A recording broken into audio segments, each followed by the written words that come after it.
ರಾಮ ರಾಜಕೀಯ ಬಲು ಜೋರು ಅನ್ನೋ ರೀತಿಯಲ್ಲಿ ಆಗೋಗಿದೆ. ಕಾಂಗ್ರೆಸ್ ಯಾವಾಗ ಅಯೋಧ್ಯೆಗೆ ನಾವು ಹೋಗೋದಿಲ್ಲ ಅಂತ ಹೇಳ್ತೋ ಅಲ್ಲಿಂದ ಈ ರಾಜಕೀಯ ಜಟಾಪಟಿ ಜೋರಾಗ್ತಾ ಇದೆ. ಕಾಂಗ್ರೆಸ್ ಮೇಲೆ ಟೀಕೆಗಳ ಸುರಿಮಳೆನೇ ಈಗ ಆಗ್ತಾ ಇದೆ. ರಾಜ್ಯದಲ್ಲಿ ಈಗ ರಾಮ ರಾಜಕೀಯ ಜೋರಾಗಿದೆ. ಅಯೋಧ್ಯೆಯಲ್ಲಿ ಬಾಲರಾಮ ಪ್ರಾಣ ಪ್ರತಿಷ್ಠಾಪನೆಗೆ ಕಾಂಗ್ರೆಸ್ ಗೈರಾಗತ್ತೆ ಅಂತ ಅವರು ಘೋಷಣೆ ಮಾಡ್ತಾ ಇದ್ದಂತೆ ಈ ಕಡೆಗೆ ಸಿದ್ದರಾಮಯ್ಯನವರು ಕೂಡ ಅದಕ್ಕೆ ನಾವು ಬದ್ಧರು, ನಮ್ಮ ಬೆಂಬಲ ಇದೆ ಅಂತ ಹೇಳಿ ಹೈಕಮಾಂಡ್ ನಾಯಕರಿಗೆ ಬೆಂಬಲ ಕೊಟ್ಟಿದ್ದಾರೆ. ಆದರೆ ಒಂದಿಷ್ಟು ಟೀಕೆ ಮಾಡಿದ್ದಾರೆ. ಮೋದಿ RSSನಿಂದ ರಾಮ 140 ಕೋಟಿ ಜನತೆಗೆ ಇದು ಅಗೌರವ, ಬಿಜೆಪಿ RSS VHP ಪೊಳ್ಳು ಹಿಂದುತ್ವ, ಹಿಪೋಕ್ರೆಟಿಕ್ ನಡೆ ಇದು ಅಂತೆಲ್ಲ ಟೀಕೆಯನ್ನ ಮಾಡಿದ್ದಾರೆ. ಎಲೆಕ್ಷನ್ ಹೊತ್ತಲ್ಲಿ ಇವರು ಹಿಂದುತ್ವದ ಅಲೆ ಬಡಿದಪ್ಪಿಸೋಕೆ ಯತ್ನವನ್ನ ಮಾಡ್ತಾ ಇದ್ದಾರೆ. ನಾವು ಹಿಂದೂ ಧರ್ಮದ ವಿರೋಧಿಗಳಲ್ಲ ಅಂತ ಒಂದು ಲಿಖಿತವಾಗಿ ಸಿದ್ದರಾಮಯ್ಯನವರು ಇದನ್ನ ಹೊರಡಿಸಿರೋದು, ಪ್ರಕಟಣೆಯನ್ನ ಮಾಡಿದ್ದಾರೆ. ಇದರಲ್ಲಿ ನಾವು ಶ್ರೀರಾಮಚಂದ್ರನ ವಿರುದ್ಧವಾಗಿಲ್ಲ. ನಾವು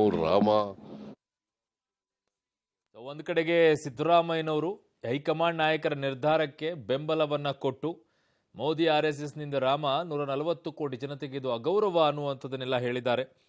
ಸೊ ನಾವು ಹಿಂದೂ ಧರ್ಮದ ವಿರೋಧಿಗಳಲ್ಲ ಅನ್ನುವಂಥ ಮಾತನ್ನ ಹೇಳಿದ್ದಾರೆ. ಈ ಕಡೆಗೆ ಅಗೌರವವನ್ನು ತೋರಿದ್ದಾರೆ ಅನ್ನುವಂಥ ಮಾತನ್ನು ಹೇಳಿದ್ದಾರೆ. ನಮ್ಮ ನಾಯಕರ ನಿರ್ಧಾರವನ್ನು ಬೆಂಬಲಿಸ್ತೀವಿ ಅಂತೆಲ್ಲ ಹೇಳಿದ್ದಾರೆ. ರಾಮ ಮಂದಿರ ಉದ್ಘಾಟನೆಗೆ ಹೋಗದ ನಾಯಕರ ನಿರ್ಧಾರ ಸರಿಯಾಗೇ ಇದೆ. ಸೊ ನಾಯಕರ ನಿರ್ಧಾರವನ್ನು ನಾನು ಬೆಂಬಲಿಸ್ತೀನಿ ಅಂತ ಹೇಳಿ ಸರ್ವರು ಒಳಗೊಳ್ಳಬೇಕಾದಂಥ ಧಾರ್ಮಿಕ ಕಾರ್ಯಕ್ರಮವನ್ನು ಪಕ್ಷ ಕಾರ್ಯಕ್ರಮವನ್ನಾಗಿ ಮಾಡಿಕೊಂಡಿದ್ದಾರೆ ಅಂತ ಇವರ ಆರೋಪ.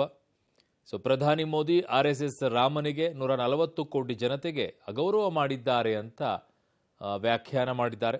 ಸಮಸ್ತ ಹಿಂದೂ ಬಾಂಧವರಿಗೆ ಮಾಡಿರುವಂತಹ ದ್ರೋಹ ಇದು ಅನ್ನುವಂಥದ್ದು.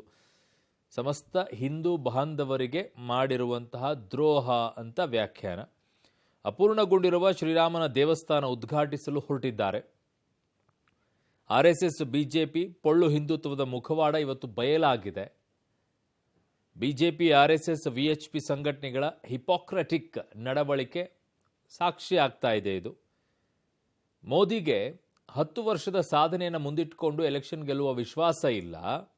ಹಾಗಾಗಿ ಅವಸರದಿಂದ ಅಪೂರ್ಣ ಸ್ಥಿತಿಯಲ್ಲಿರುವಂಥ ಮಂದಿರವನ್ನು ಉದ್ಘಾಟಿಸ್ತಾ ಇದ್ದಾರೆ ಅಂತ ಟೀಕೆಯನ್ನು ಮಾಡ್ತಾ ಇರೋದು.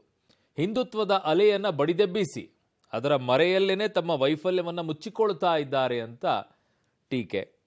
ನಾವು ಹಿಂದೂ ಧರ್ಮದ ವಿರೋಧಿಗಳಲ್ಲ ಅಂತ ಮತ್ತೊಂದು ವ್ಯಾಖ್ಯಾನ. ಧರ್ಮದ ಹೆಸರಿನಲ್ಲಿ ನಡೆಸಲಾಗುವ ಅಸ್ಪೃಶ್ಯತೆ, ಜಾತೀಯತೆ, ಅಂಧಶ್ರದ್ಧೆ, ಕಂದಾಚಾರದ ವಿರೋಧಿಸ್ತೀವಿ ಅಂತ ಹೇಳಿದ್ದಾರೆ. ನನ್ನ ಊರಿನಲ್ಲಿಯೇ ರಾಮನ ದೇವಸ್ಥಾನವನ್ನು ನಿರ್ಮಾಣ ಮಾಡಿದ್ದೀನಿ. ಸೊ ಶ್ರೀರಾಮನನ್ನ ರಾಜಕೀಯಕ್ಕೆ ಬಳಸುವವರ ವಿರುದ್ಧ ಧ್ವನಿ ಎತ್ತುವುದು ಪವಿತ್ರ ಧಾರ್ಮಿಕ ಕರ್ತವ್ಯ ಅನ್ನುವಂಥ ವ್ಯಾಖ್ಯಾನವನ್ನ ಸಿದ್ದರಾಮಯ್ಯನವರು ಮಾಡಿದ್ದಾರೆ.